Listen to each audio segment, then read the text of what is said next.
그리스도 안에서 사랑하는 성도 여러분, 이동훈 목사의 성경의 세계 시간입니다.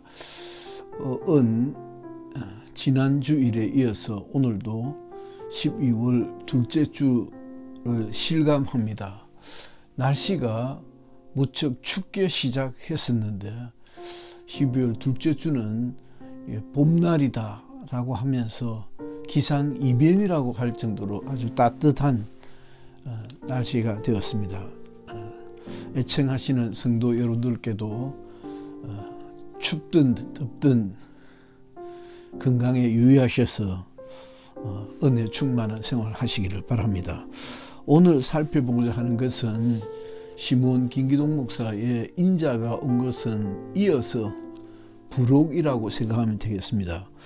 인자가 온 것이라고 하는 제목 밑에 기독론이라고 부제가 적혀 있습니다. 그러나 그것을 종래의 전통적인 기독론으로 볼 수 있겠는가, 대단히 미흡하다 할 수 있고 또 경우에 따라서는 대단히 독특하다 할 수도 있고 좀 다르다라고 할 수도 있습니다. 그래서 종래의 기독론에서 무엇을 이야기하는지 좀 전통적인 기독론을 빠뜨리고 지나가기가 어렵다 하는 생각이 들고요. 따라서 기독론 속에 이야기해야 하는 것들을 좀 더 찾아보는 역할들을 제가 시청자 여러분들을 위해서 대신해 보았다 할 수 있겠습니다.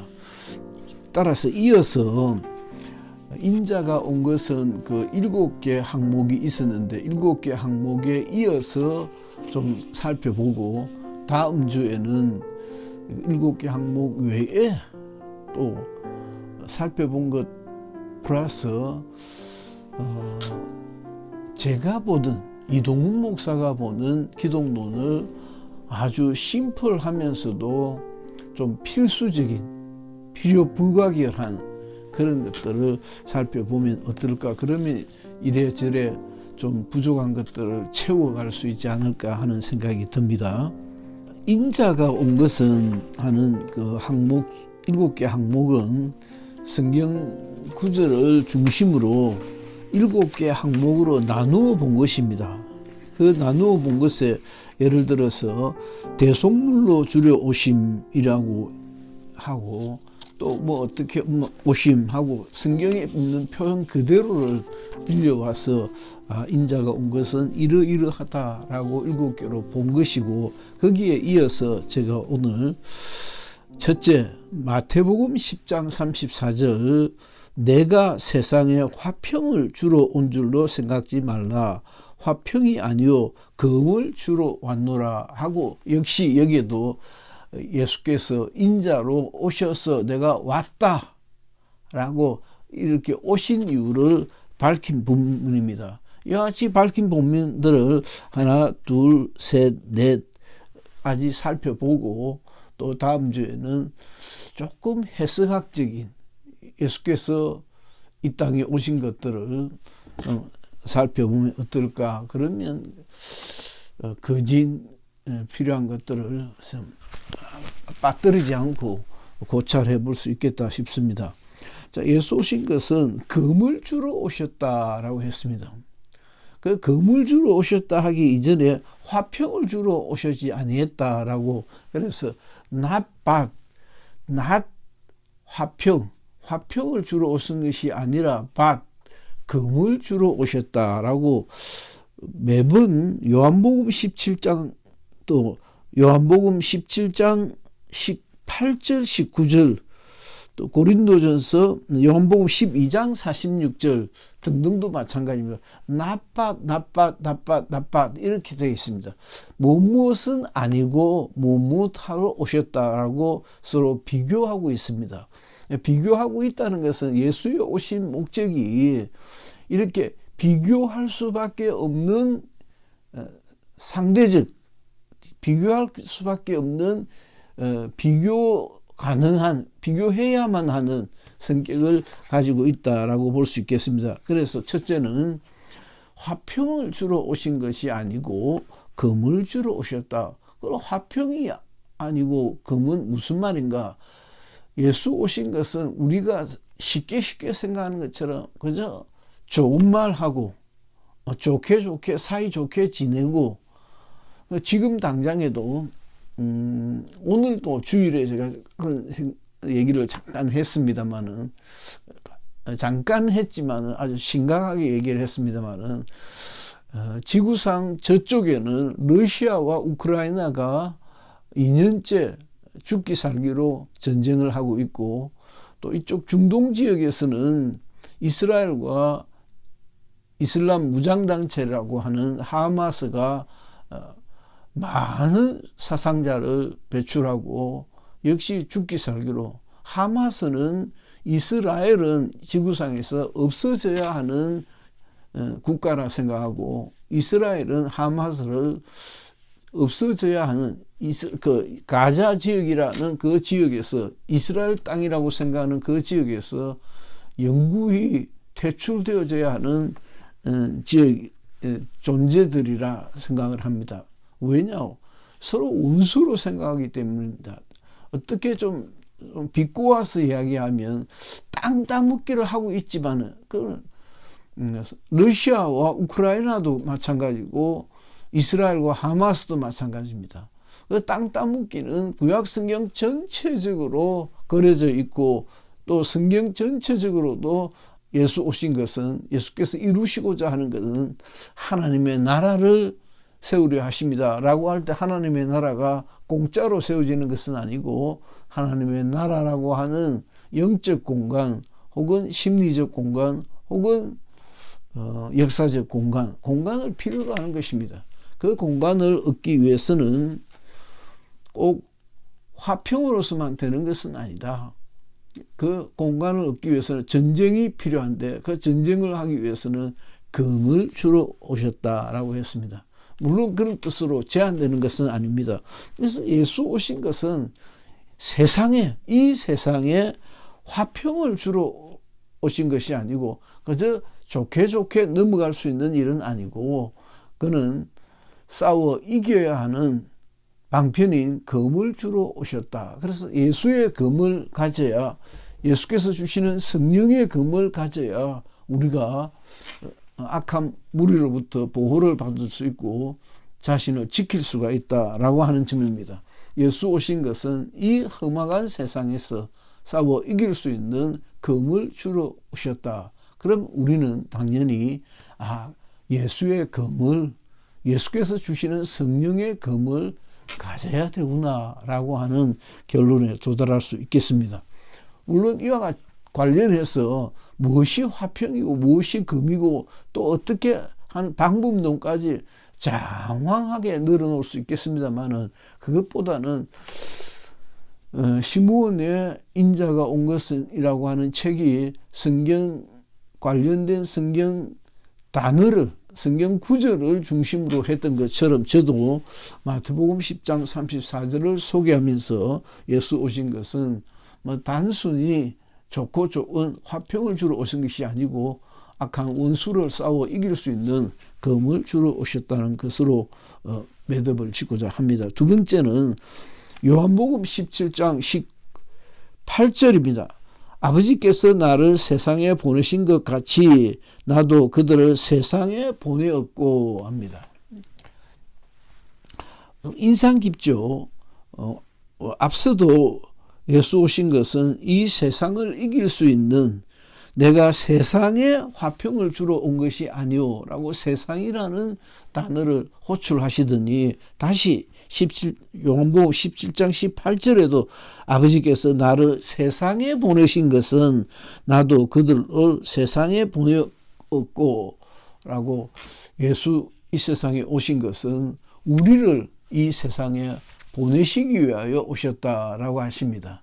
또 선교의 사명이라고 할 수 있겠고, 복음 전파의 사명이라고도 할 수 있겠고, 예수 오신 일을 단도직입적으로 구원사역이라고 하면 구원사역을 감당하기 위하여 우리 이 세상에 오셨다, 우리에게 이제 임명장을 주시는 것이죠. 예수 오셔서 당신이 하셔야 할 일들을 다 하시고, 그리고는 당신의 제자들을 이 세상에 보내시기 위해서 오신 것이다 라고 당신이 하시는 일들을 조금 더 적극적으로 그리고 구체적으로 선교와 관련해서 복음 전파와 관련해서 이렇게 설명하고 계십니다.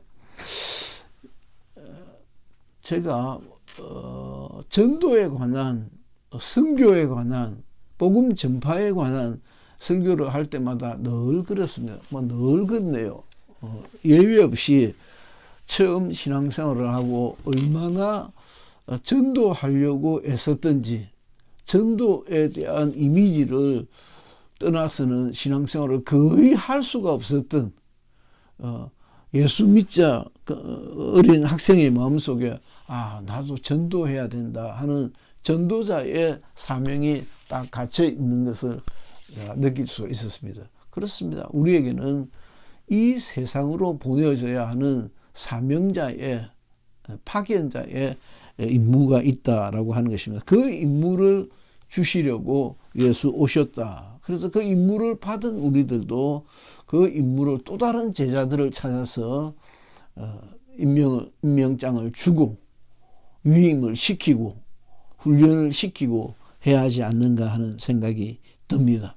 세 번째는 요한복음 17장 19절 그 다음에 이어서 예수께 새벽에 그는 기도하시는 중에 내가 그들을 위하여 내가 나를 거룩하게 하오니. 요한복음 17장은 그 유명한 예수의 기도입니다. 거룩하게 하오니 이는 그들로 거룩함을 얻게 하려 함이니라 라고 하심으로 예수 이 세상에 오신 것은 하나님의 말씀에 불순종함으로 유죄 판결을 받은 유죄한 자가 된 의인의 영광스러움을 누릴 수 없게 된 유죄 판결을 받은 우리들을 거룩하게 하려 하십니다. 그 거룩하게 만들어서 하나님의 자녀 삼으려 하셨다는 것을 설명하고 있는 것입니다.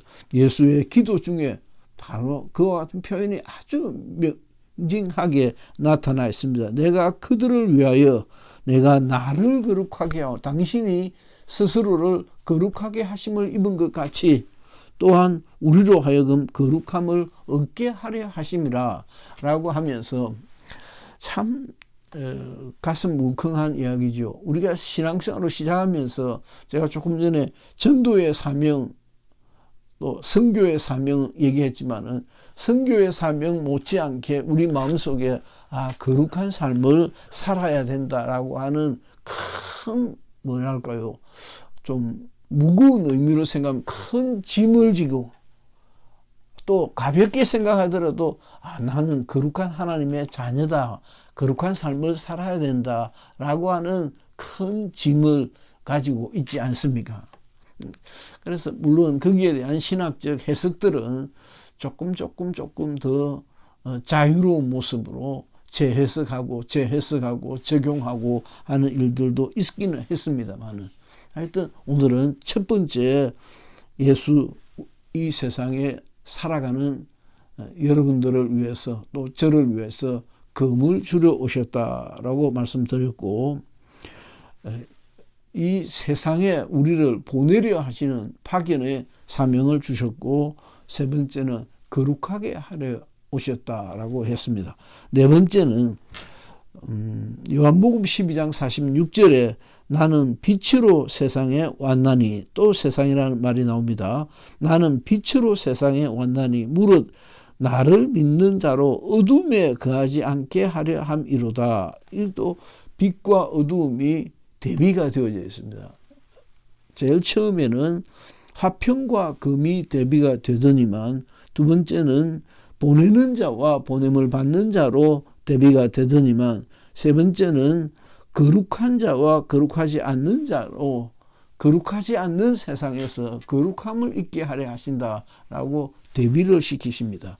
그 대비를 통하여 원래의 뜻을 더 명확하게 하려는 것이죠. 그래서 그 네 번째는 나는 빛으로 세상에 오셨다.